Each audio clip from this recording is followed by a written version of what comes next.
I am addicted. I'm 35 years old. I've got in excess of 150 million in my account. I don't need to be here to box. I love this. And I get paid for it. Come on! Usyk will be ringside watching the fight. Usyk's a sausage. What will he learn when he watches you up close and personal, do you think? I've no idea. I don't really care. Usyk has also suggested that he needs a longer training camp. Do you expect the fight to take place in December, or do you think it will be pushed back? Nope. I expect it to be taking place in December. That's what I've been told, so I've got no reason to disbelieve it. Hey, and welcome back to the number one podcast in the sport, where I feel really proud to say that Isaac Chamberlain is the British and the Commonwealth cruiserweight champion. Still pretty mind-blowing, actually. I'm going to come on to talk about the fight in detail, but it's just more the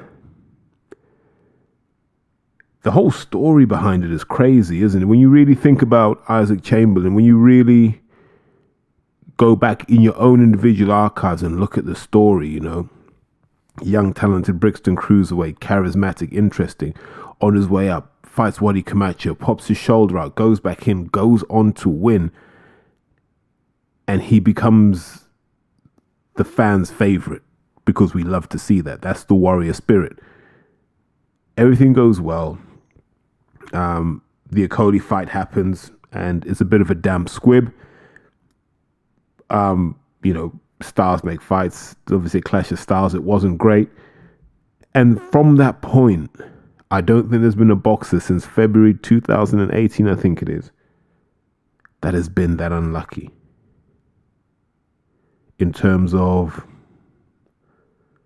just situation after situation. So if you remember, he was training with Ted for the Okoli fight, and then that went south pretty quick. And he was trying to break away from Ted, couldn't break away from Ted. The board wouldn't support it for whatever reason. Maybe, there's more to it than we'll ever know. But he stuck with Ted as a manager. And he's trying to find a trainer, and he goes to Angel Fernandez, and he's training out of, I think it was Raptors at the time. Actually, no, let me start again. He's training with Jorge Rubio and Angel Fernandez.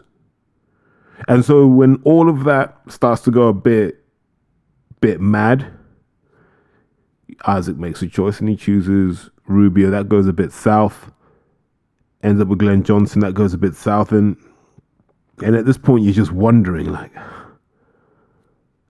what's going on? He came back and started training with one of his old amateur coaches. That didn't work out either. And all this time, we're not seeing the career momentum we know this young man deserves. And I talk about this, and the reason I talk about it is I've kind of lived through it. Like, there were times when Isaac and I would talk and he'd be in Miami going, what am I doing here? Or there'd be times where he'd be at home in the UK and he'd go, why me? How have I got the world's bad luck on my shoulders? And bear in mind, in all of this time, you never saw Isaac out of shape. You never heard about Isaac drinking excessively. You never heard about Isaac doing anything other than training. That resolve, that resilience, that ability to still be of interest to sponsors and get looked after because people believed in him. And to see all of what I've just mentioned reach its rightful conclusion on Saturday against Mikel Lowell. I think for most people, that's as emotional as you're going to get in a fight because you just wanted the kid to win the belts you knew he deserved. You knew he was at this level 5 years ago. And he just hasn't had the chance to show it. Things have fallen through, they've risen, they've fallen. He was meant to be the face of Channel 5 boxing, that didn't work. And you look and you go, I hope this is the start of his career kicking on now. I hope Sky, I hope Boxer do the right thing for Isaac Chamberlain and say, you deserve to have the career you want. Because we know for certain you've given the fans what they've asked for every time. We will leave it in your capable hands. Because on a platform where there aren't a lot of stars and there aren't a lot of genuine good news stories, unmanufactured, organic stories. Isaac Chamberlain is definitely one of those. But let me just take a step back and talk about the event on Saturday, because it was weird being at York Hall for a Sky event. I might have done a boxer show with Matchroom before, but I always feel that the Sky production is too big for York Hall. So anyone that was there will agree with this. There was a whole chunk of space just basically given to Sky bods, not fans, just Sky bods running around with clipboards and pieces of paper, drinks, whatever. They were just running around like just a load of gophers there, some commentary. Shouts out to Andy Scott, who was doing the ringside interviews. They had their little bullpen that had kind of semi-famous people in there. You know those sort of people just hang around boxing, don't they? And they hang around boxing in this really warped idea that they're still relevant. And so they all sat in their little bullpen, like a bullpen of clowns, to be honest with you. And so, like, they're basically taking up like a third of York Hall with just people who aren't fans. They're just floaters, flotsam and jetsam. They had their own kind of VIP row, which as the night drew on, became more and more cramped and actually became really, really uncomfortable. And you could see that there were people who were like, yeah, this doesn't work, because in a bigger venue, you'd have more space. Definitely a bit of a squeeze when Mick Hennessy showed up. But big shout out to Mick. Always a good man in boxing. Good to see he's still thriving, still throwing punches. Do you know what I mean? So happy, but York Hall is not suitable for a Sky venue. I compare it with like a Goodwin production, which is pretty stripped down, right? Because it's not a broadcast platform, but there's so much more fan engagement, so much more. It's more dynamic. People move around. We're going to tip our hats off to Sky and Boxer for getting it moving, but I just don't think their production model works in York Hall, and they're going to have to work out a way to strip that down. Because what I would do is I'd strip down all of that. I'd strip down the VIP nonsense. That clown Ollie Murs on there. We didn't really need him. We needed that coronation moment for Isaac Chamberlain. That is all Saturday night was about. Ollie Murs running into the ring and hugging. I don't care. I don't care how you know Sam Giddy. I don't care why you know Sam Giddy. It's of no interest to me. And so you end up with this kind of weird crowd, like loads of Sky bods, loads of kind of semi-famous people who are just being interviewed. You had Link Up TV there. Like, I didn't know people were going to do a few drill freestyles. I thought Digger D was going to show up, for God's sake. So it was just kind of this mishmash of stuff where, and maybe I'll come back to this later, I don't know. Between Sky and Boxer, they've got boxing horribly, horribly wrong. Now, I believe they're trying hard. I believe they want to do the right thing. But they've got this thing of, and I get what the premise is. We need to capture what's happening in this online world. Yeah, these YouTubers stuff. We need to capture that energy and apply it to our boxing product. But they can't make it stick. They just can't make it stick because, if I'm being honest, I don't even want to say it's not the age profile of Sky that's the problem. It's the energy profile of Sky that's the problem. You can't aspire to have that YouTuber kind of renegade, engage the fans' energy if that's not your default position. Do you see what I mean? Like, in an era now where it's about the attention economy, where appearances, everything, a lot of these guys at Sky just walk around looking middle-aged, and they'd admit that themselves because a lot of them are middle-aged. And so the excitement factor is something they need to work on, and I think they can, and I think they should. But overall, it was just a weird crowd. Nothing really united them, and that, in a way, that's why I was glad to bump into Rob Martin, legend. Please come back to Twitter, Rob. And also, it was just good to spend time with Martin, kind of like a 2/3 podcast reunion. He was out with his lad, which is awesome. Max from Square Mile Magazine, who, helped me become a published journalist, finally. So he was brilliant. A couple of ladies from a Fenway that we sat with, got to know them. They apparently enjoyed my commentary. It was just like the environment I was in was nice. It was a nice environment to watch. We're having a laugh. We're looking out onto VIP row and seeing those guys struggle. It was just fun.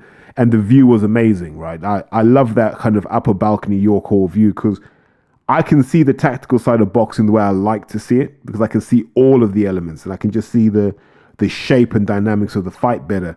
When I get carried away, like if I want to just feel the moment, then I like to be ringside. But if I want to really break it down and watch and really take it in tactically, then I love to be up on that upper balcony. I think that might be one of the best views anywhere on the planet for watching a fight, just that upper balcony at York Hall.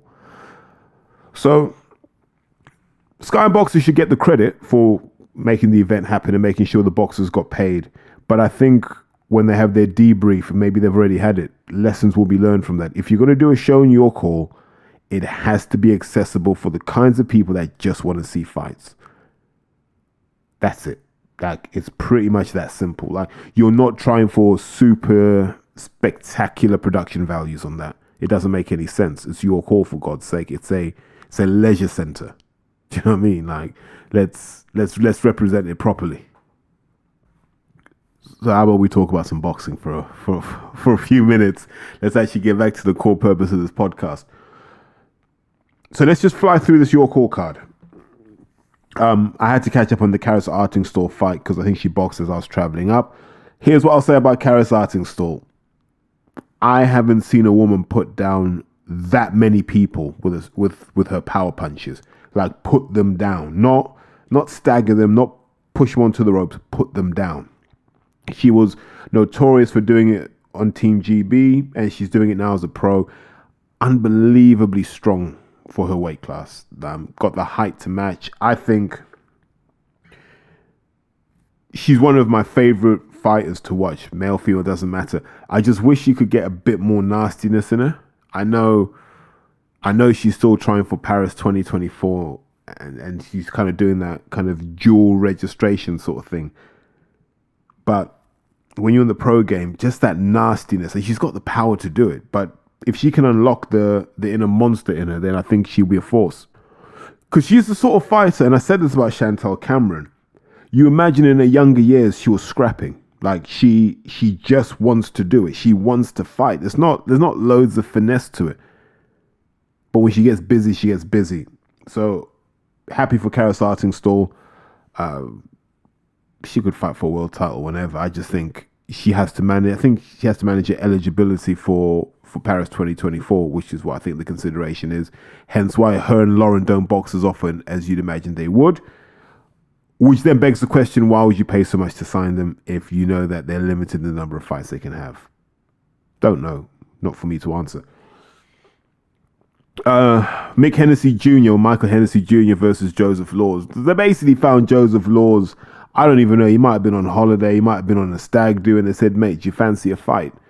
And I always thought that would be a very dangerous fight for Michael Hennessy Jr., and here's why. I talked about this in the previous episode. When you come from that kind of privilege,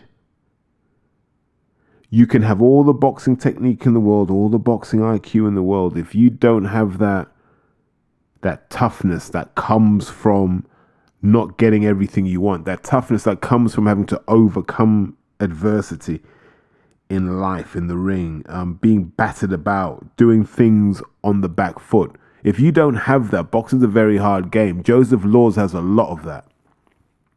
He's been the kind of gobby Geordie guy who thought he was going to beat everyone on the way to the top, calling out Conor Benn, all of that sort of stuff. He's gone from that to being beaten and kind of losing his way a bit and pulling himself back.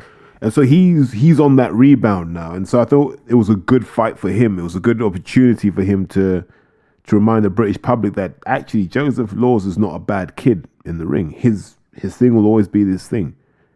He'll out-tough you and he'll outman you. That's how he wins. It's not going to be on finesse. It wasn't when he was an amateur, but he was a damn good amateur. And so he beats Michael Hennessy Jr. by essentially just being a toughened, man, being a tough man, a guy who's been through a lot and who came to ask Michael Hennessy that tough question. Do you really want to do this boxing? That's the question he asked Michael Hennessy. And you could see Michael, it wasn't in him to come back and stamp his authority on Joe Laws. I'm not saying that would have been an easy thing to do, but it didn't even look like he had that button he could press to go, actually, let's try imposing ourselves here. And I think he said in his post-fight interview he's going to take a break from boxing for a while and just think. And that's not a bad thing for him to do, because really his future's not in the ring. He'll be a boxing person, and I think he's done enough to be credible in the boxing world, but he'll be a manager, he'll be a promoter, he'll be something else, because he's a smart kid and promoting's in his blood. So I don't want him to, I'm not going to say to him he should stop, but I think it's sensible to take a break and evaluate how good you really are at that level, because like Joseph Laws isn't a world beater, and if that's where you're kind of falling short, what are you really fighting for? What are you really getting your head punched in for? Don't know.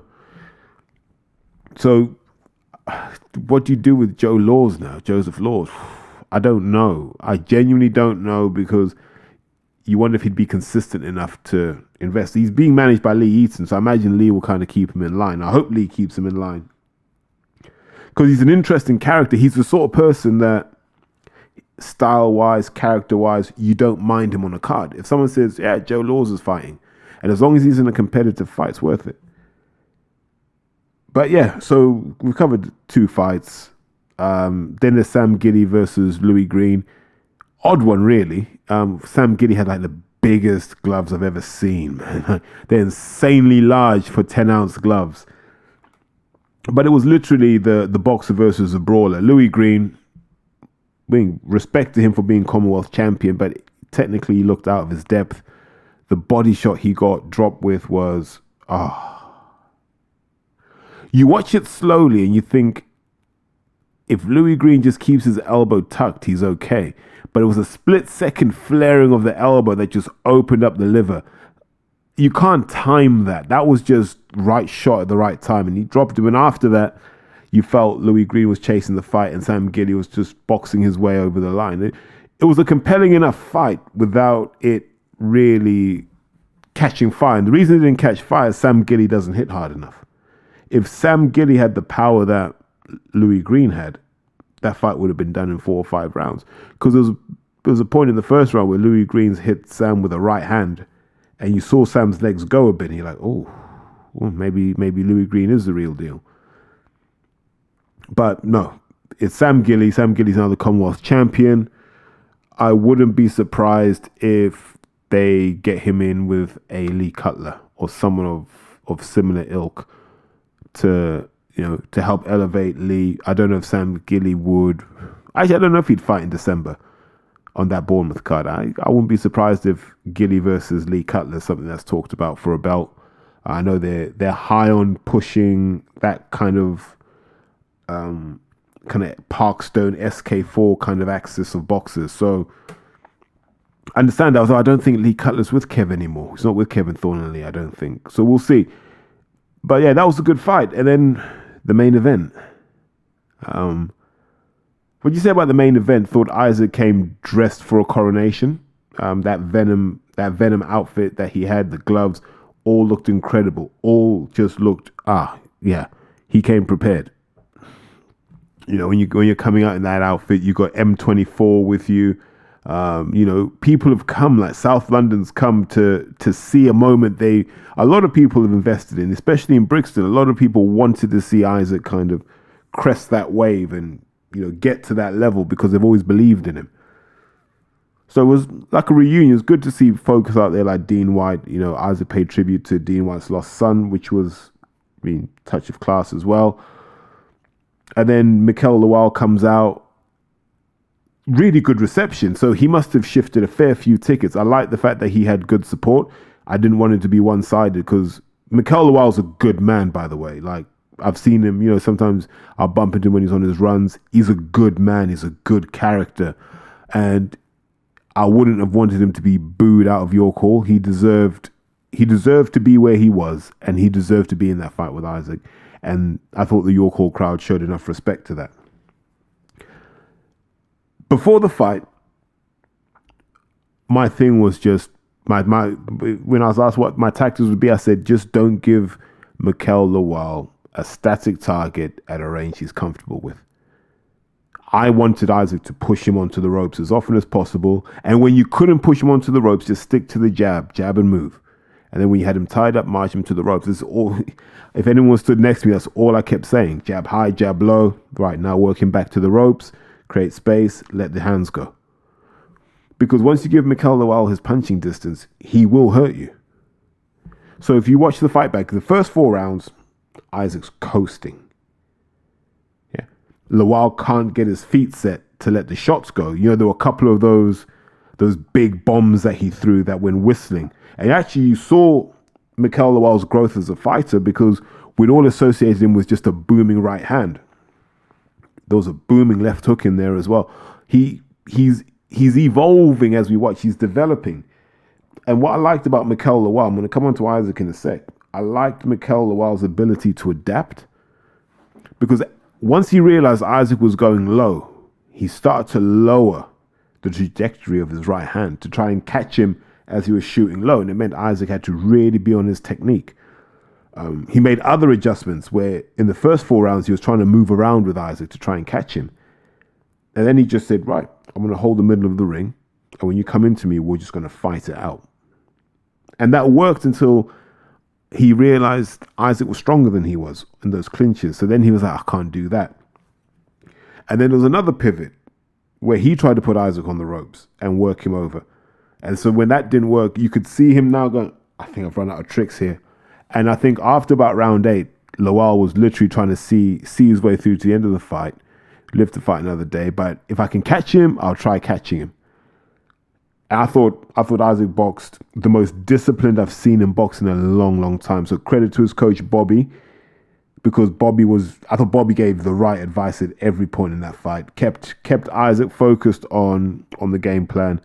And at a time when we're quick to criticize young coaches and say they don't deserve it, that performance there was a Bobby performance. Because remember, Bobby's not there to teach Isaac how to box. He's there to put Isaac in position to win. And he did that. That moment at the end of the fight when Isaac hears the clapper and just starts running around the ring celebrating because the emotion's just there. And what you saw at the end of that fight was all of those years of, am I going to make it? I've got to get an operation. My hand's this. This goes wrong. That goes wrong. And he's overcome all of that to be British and Commonwealth champion, 2 belts that mean something in boxing. And that's why I said at the beginning of this, I hope Sky and Boxing now put their hand in their pocket and say, we can put him in with some of these guys they're lining up for Chris Bidham-Smith. I think Chris has got Masternak on December 10th. Put Isaac in that company. We really need to revisit that Chamberlain versus Bidham-Smith performance. And the reason I say that is, could that version of Isaac, and I don't like to triangulate too much, but an Isaac Chamberlain with a full camp and proper sparring and proper prep, what does he do against Chris Bidham-Smith? I'm not saying he wins, but it's more competitive. And if that's the case, there's a valid argument for saying these guys should be fighting a similar caliber of opponent. And I know the argument is, well, he's not a world champion and Chris is. Yes, so let's find Isaac someone who is in that league but maybe doesn't have a belt. I can't believe there isn't a plan for Isaac Chamberlain. Like, there has to be a plan. And it can't be Vidal Riley. And I know Vidal Riley was there. And by the way, he's a lot bigger in the flesh than he looks on TV. But I don't want to see Vidal Riley. I don't want to see him fight Isaac Chamberlain for no other reason than, like, Isaac's been at British level for 5 years. He's been at that competitive level. And yes, Vidal's got the English title, but we ain't seen him in with a benchmark guy. Like, I'd like to see him in with Scott Forrest. You know, another guy who can box, strong, was part of the GB setup. Let's see what happens when you put him in with guys that I'd say aren't necessarily peers in terms of age, but in terms of experience in the amateurs are peers. Let's see what happens there, because he's got to work his way up to that. All right. But all of this, and this is what I call lazy promotion. It's just going, Chamberlain versus Vidal Riley. Nobody wants to see that. And I come back to this point. We're in this era now where fans get behind the story. And I said the problem with the Aziz Boatsi fight, I'm going to come on to that story as well. The problem with the Aziz Boatsi fight is this. No one wanted to see those two fight. It didn't make any sense. It wasn't rational. We hadn't been walked down that path. It came out of nowhere. It was just opportunism, and fans don't like opportunism unless it's for something meaningful, like Fury Usyk for Undisputed. What we want instead is a guy like Dan Aziz that went Southern area, English, British, Commonwealth, European. Now we're like, go and complete the set. That is Dan Aziz's story. Go and complete the set. Because he's done domestic rivalries. He's done Charlie Duffield from the same gym. He's done Andre Sterling from the same gym. He's done Hosea Burton, a former British champion. He's done that to death. So why not let him go and fight those world level guys? They sound like a broken record. Those guys like Pascal, Joe Smith Jr., Gilberto Ramirez. Why not? Let him go and do that. And if you look at Josh's story, if we're being honest as boxing fans, his story is the Anthony Yarde story. Depending on how deep you are in the boxing game, if you were around in 2016, you were there going, I know Josh is going to the Olympics, but I don't think he beats Anthony Yarde in the amateurs. That's what you're saying to yourself. I don't care anything. I don't think he was better than Yarde in the amateurs. Yeah. A lot of people felt that. Like, I know he did this to so-and-so. I know he did that to Lyndon. And I know he did that to whoever. And I know he did that to Ashley Vanzi. And I know I know. And I know he's been boxing since he was a junior with Lerone Richards. I know. But I think Yarde beats him. And you could never get that thought out of your head no matter what they threw at you about Josh. That's the itch that Josh needs to scratch. Not a world title, not this, not that. For boxing fans, it is, can you beat Anthony Yarde? That's his story. You're not going to sell Josh any other way to the fans other than, can you beat Anthony Yarde? I don't think many British boxing fans care about Boatsi winning a world title. I've just never heard it. Being honest, I've never heard people say, I'd love Josh to win one. But I've heard a lot of boxing fans say, I'd like to see Josh fight Yarde. The winner of that, go and fight whoever. But let's sort this out because you guys are faffing around. Now, they had both guys in the same building. They could look at each other. I'm surprised. I'm disappointed Sky didn't leverage that more. I'm disappointed there wasn't a, when are we getting it on? This is what I mean. These things aren't serious. These fights that they tell you are, it's not serious, because I was perfectly placed to watch Josh come out of the clown enclosure, as I call it, walk up to the VIP row where Tunde and Anthony Yarde were said. Anthony Yarde comes over. They shake hands, embrace briefly, and move on. Just a quick chat. No, when are we getting it on? And then I was like, well, if Josh doesn't make that fight happen, there's nothing I care about, unfortunately. I can't say he was under-promoted at Matchroom, because what Matchroom was saying is we wanted to do everything with him. He didn't want to do anything. Cool. But no interest in that. I felt that was a missed opportunity to get the fans excited. But to bring that all the way back, Vidal Riley's story is not an Isaac Chamberlain story. Isaac Chamberlain's story is not a Vidal Riley story. Isaac Chamberlain's story is much like Dan Aziz. Mate, now you've got the British and Commonwealth. You've got two options. You can avenge your losses, and the fans will understand that. Or you can go this way and try and fight for a world title and say, look, I deserve this. The upside for Isaac is he's younger than all of his other rivals. I think he's definitely younger than Billum Smith, younger than Okoli, younger than Riakporhe. He might be the same age as Scott Forrest, just for context. And so this is what I'm saying. They need to build the right plot arc for Isaac. And it's not fighting someone who just won in English. And I'm not saying this to denigrate Vidal Riley, by the way, because I think Vidal Riley is super talented. I think he's good. He's entertaining. Like I said, he's like a light heavyweight in the cruiserweight division. But he's got to give us wins that we're interested in. And he's got to go his own path and build his own story. He doesn't need to build off Isaac Chamberlain, as far as I'm concerned. So let me just start with a quick apology to my listeners in the Northwest. I didn't watch the Catterall Linares fight. I've caught up with the main event because I had to be able to speak about it. But in terms of the rest of the card, other channels have covered that, and I thoroughly recommend them. Hopefully Porky's done it, and if he has, jump on Porky's take, because whatever he says, I'll probably agree with.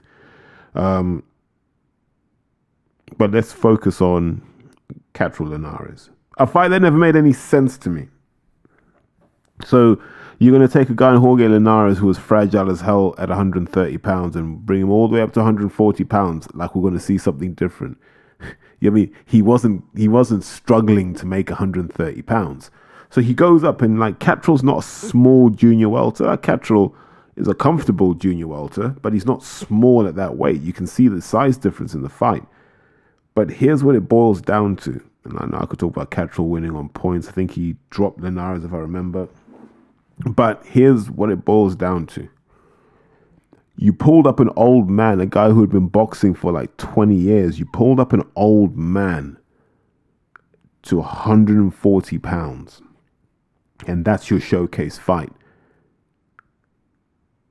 That's your showcase fight. Imagine that. That is your showcase fight. So, geez, I'm bored even talking about Catterall. But let's talk honestly. Guy's been a pro 11 years, fought 29 times. I don't think you could name me 8 Catterall opponents. I just don't. Unless you jumped on BoxRec, you might pull out O'Hara Davis, Josh Taylor. Well, now Linares, that's 3. You might pull out Tyrone Nurse and Tyrone McKenna. You're up to 5. After that, you're struggling. And in none of those performances did you go, do you know what? I could watch that again. None of them. Right? And I'm a big believer in, if you want opportunities in boxing, you have to be relevant and entertaining. He is not relevant and he is not entertaining. Jack Catterall is getting headline events because there's a hope that Josh Taylor will fight him. And I hope Josh Taylor never fights him. I genuinely do, because I want to see where they take Jack Catterall if the Josh Taylor fight doesn't happen. What was interesting was Hearn, at no point did Hearn say, the winner of Prograis and Haney has to fight Jack Catterall.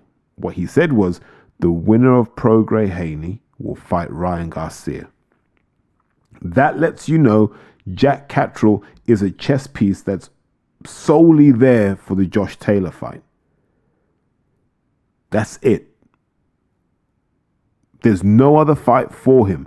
What I can imagine will happen is if O'Hara Davis wins the world title, then you'll hear Hearn piping up going, oh, that's a great fight. That's a great fight. But he's not talking about it now because it's not opportunistic. Until the Taylor fight is impossible, there's nothing. Now, if Josh Taylor's smart, he'll just say, I'm not fighting him again. And I'll respect that, by the way, because, you know, Catterall hasn't positioned himself correctly for that fight. And everyone's going to tell me, oh my God, he beat Taylor. BoxRec says he didn't. The history books say he didn't. Therefore, he didn't. Right? Oh, he was robbed. He wasn't robbed, man. Judges just saw it a different way. And I wish people would get over this because all that happens is Josh Taylor writes something and you get these boxing fans, right? It's normally the bedroom dwellers. Yeah, but Jack Catterall beat you. And you're like, well, no, he didn't. Right? Yeah, you should rematch Jack Catterall. So think about what they're really saying. What they're really saying to Josh Taylor is, we don't like you, therefore we want you to fight Jack Catterall so he can beat you up again because we can't beat you up. Because think about the reality of a rematch now. Josh Taylor fights Jack Catterall, right? And what do we say?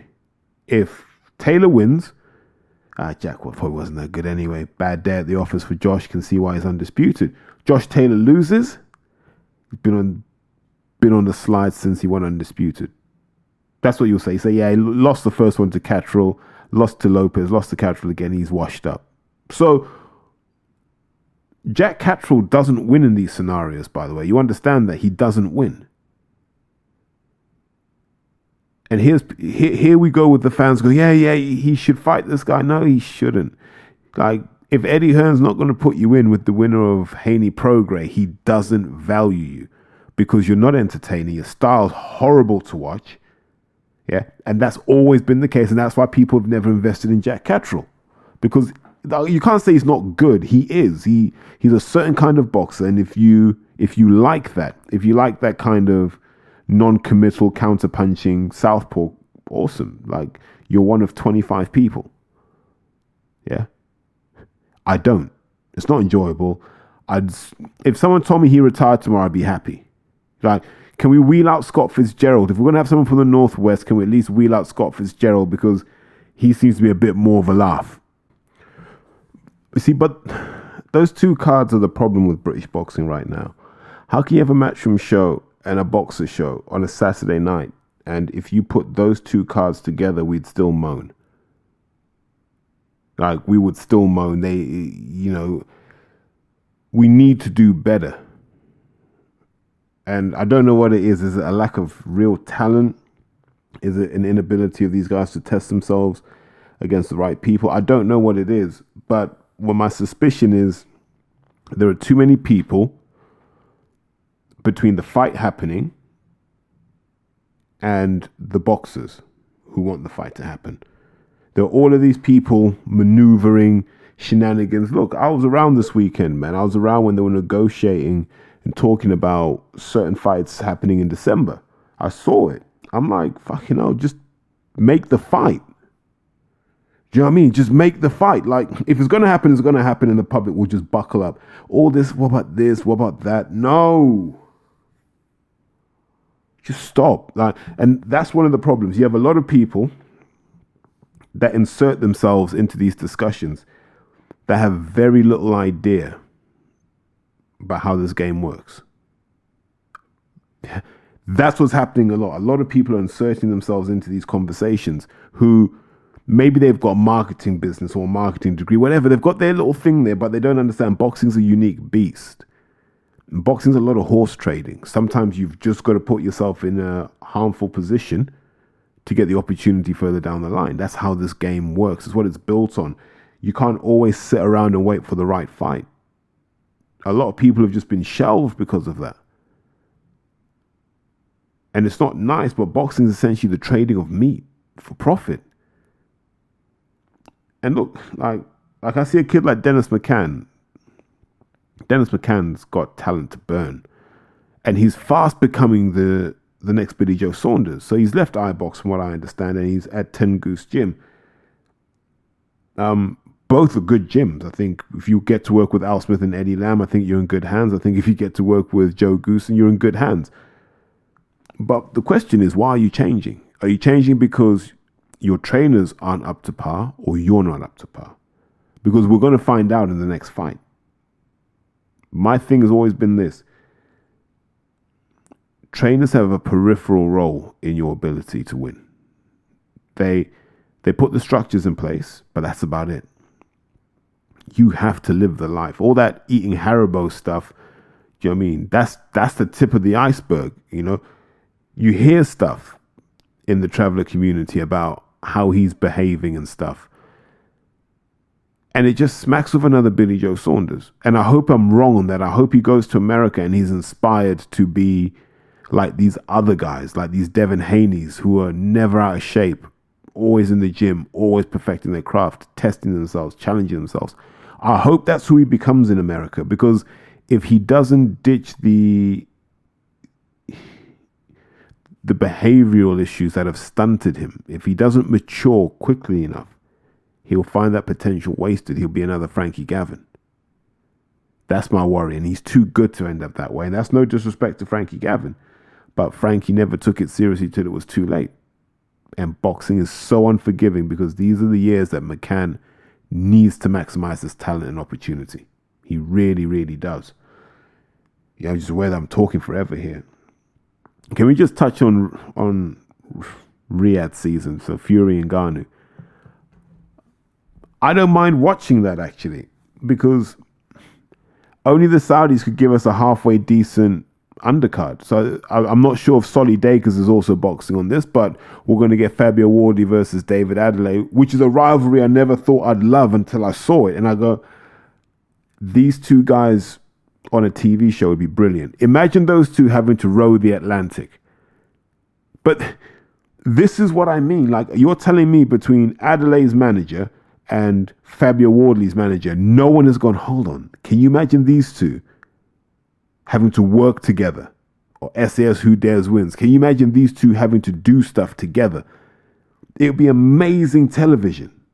Because they're both tough men, but they're such different characters. Like, it is like oil and water.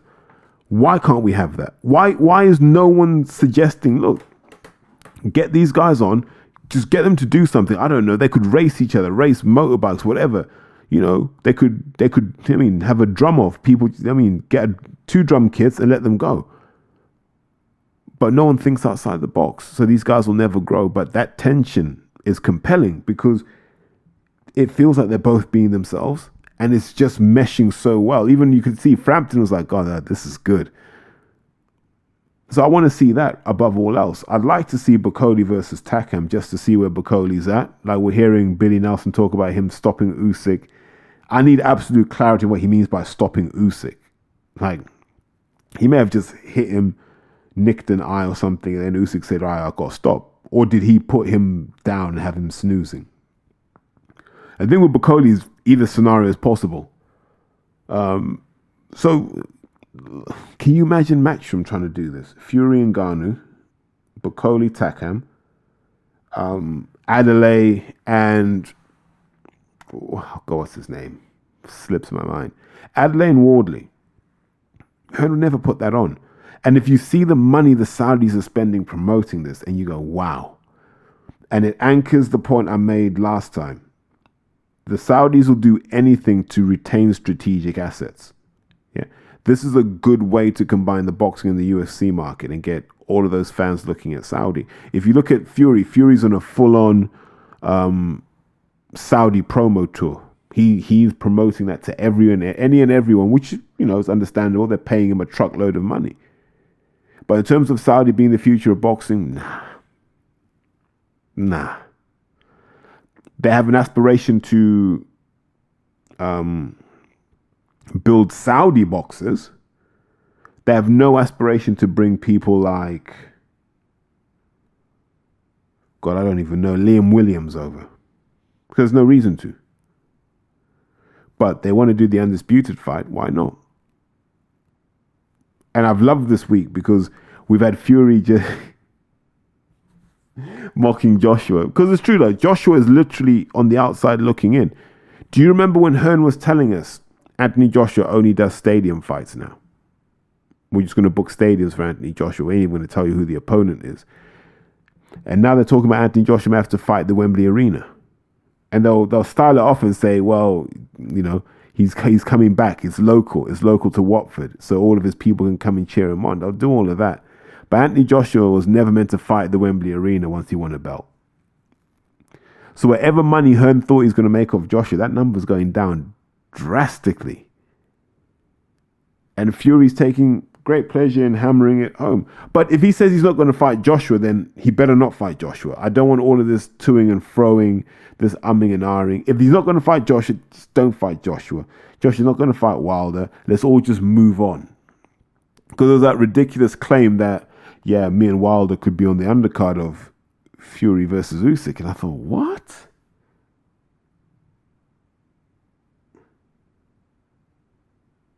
But I'm also confused. Can someone explain to me, just so I'm clear on this?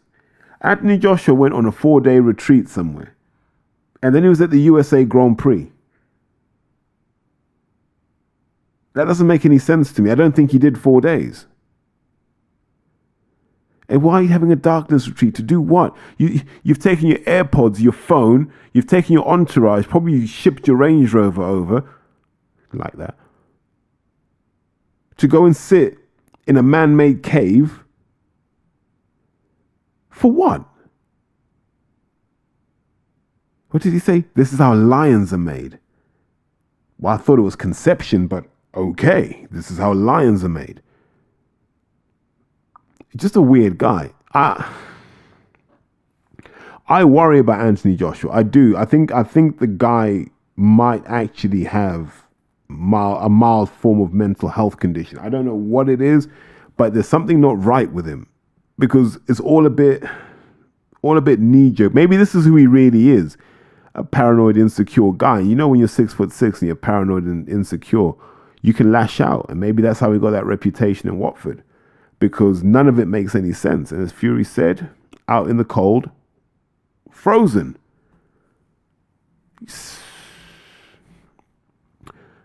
But we'll talk about the mess that's the heavyweight division another time. I think as a one-off event, this is going to be good. I wonder what they're going to do for Fury Usyk. No idea. I expect to see Isaac Lowe in there if he wins, because it's Isaac Lowe. But credit where credit's due. For all the years we've complained that British promoters don't put their hand in their pocket, the Saudis have, and look what happens. You know, the discussions about sport washing for other people to have, because our country's no angel. We do a lot more damage than any other country. Do you know what I mean? So I'm not going to get into that discussion because I don't have clean hands in this. I just say, look, let's just get past this Ngannou thing. Hopefully never again. Someone did ask me, actually, just while I'm at it. They said, what level do I think Ngannou would be as a heavyweight? And I said, he wouldn't get out the Londons and the amateurs. He wouldn't. He just wouldn't. And watching him with Mike Tyson convinces me that MMA guys don't do boxing. Like, they just don't. As a discrete discipline, they don't do boxing. They may do striking, they don't do boxing. Because less said the better. And on that note, let me tap out and say, guys, enjoy the rest of your week. Hopefully it's a productive week. Hey, you know what I always say? If anyone knows anything about analytics and artificial intelligence, they drop me a DM. You know, I need to expand my network in that space. And on that note, let me tap out and say, have a great week, guys. Porky's Corner is proud to be sponsored by Spartan Site Solutions. They are specialists in civil engineering and demolition contracts for the construction industry. Interested parties should visit their website or contact Porky's Corner for a referral at porkycorner@mail.com.